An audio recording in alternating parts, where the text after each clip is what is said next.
Lake Mead.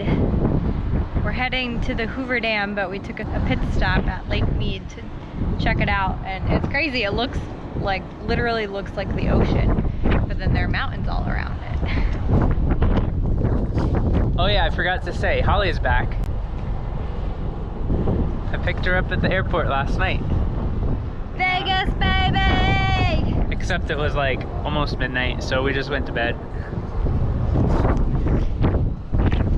No one ever sleeps in Vegas.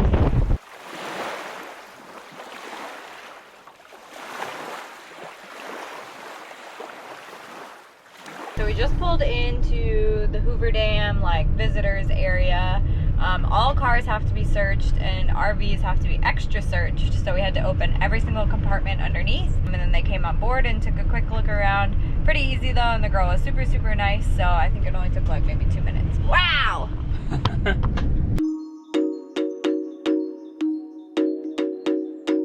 Working from the road does have its challenges, but there are a lot of perks. So for example, right now we're off of work and we're exploring the Hoover Dam. On our hike down, we saw this giant kind of trench. We were wondering what it was. It kind of looked like it was an overflow or a spillway. And we found this that explains it. So in 1983, that was the only time and the last time that this overflow pass was used. The water level was all the way up to the top of the dam and it overflowed into this, and then it kind of routes around the dam, which is kind of neat.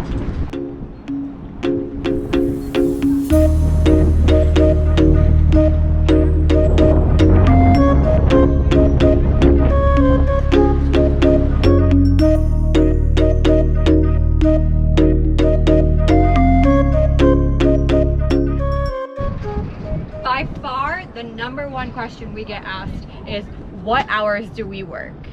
For example, in Arizona, we're 2 hours behind because we're in mountain time. But just a couple steps away, we're in Nevada, in the Pacific time.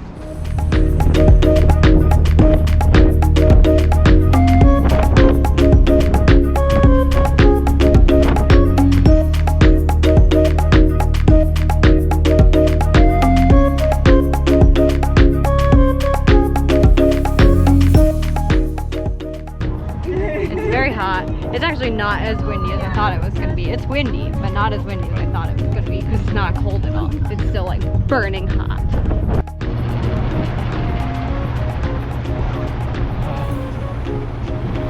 This works pretty well. It's like outdoor AC.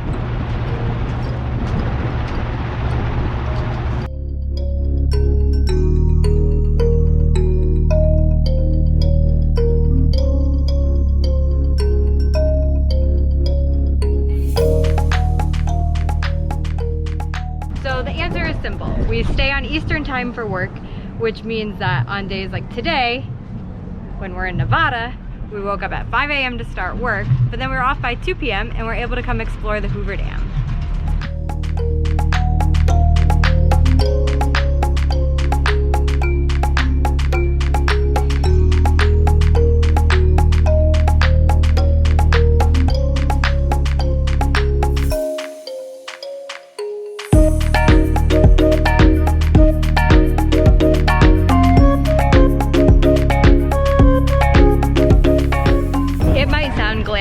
To get off at 2 p.m. in the afternoon and then have practically a whole day to go out and explore different areas of the city you're in. But I have to tell you that waking up at 5 a.m. is just not something I am used to at home, especially just in our new environment. We're up at 5, we're letting the dog out, I'm trying to shower, I'm getting online, I'm getting connected to whatever crazy Wi-Fi we're on, usually in the pitch black. Even today we're staying in a hotel and like breakfast doesn't start till 7, and I'm like, I've already worked half a day by the time we get breakfast. We actually got our free breakfast over our lunch break today, which worked out. The hardest part is that we've been going to bed on whatever time we are at. So like tonight, if we go to bed at 9, that's already midnight at home. It's definitely hard to work one time and try and live on the other, but we're figuring it out.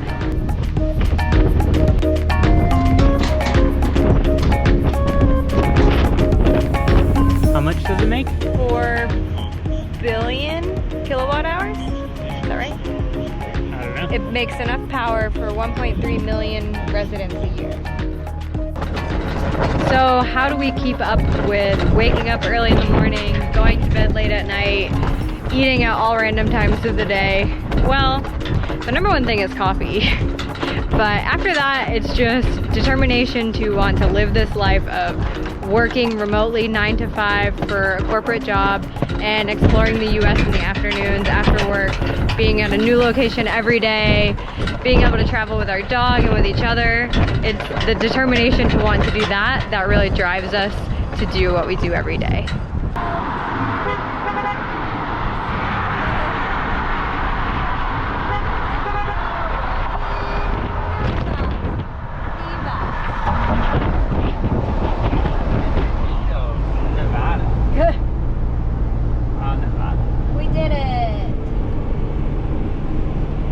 For the record books, folks.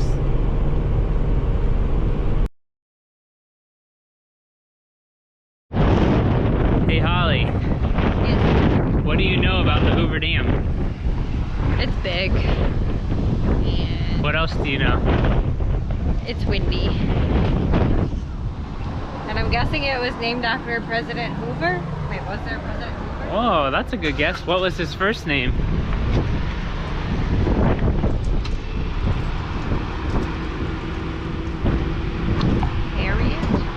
What'd you say? Harriet? Harriet. That's a woman. Wasn't it an H? Hubert. Herbert? Herbert Hoover. J. Edgar? No, not Which that. one is it? J. Edgar or Herbert? Herbert. I don't actually know. That's kind of embarrassing. But don't tell her that. So we've been talking a lot about time zones and working from different places.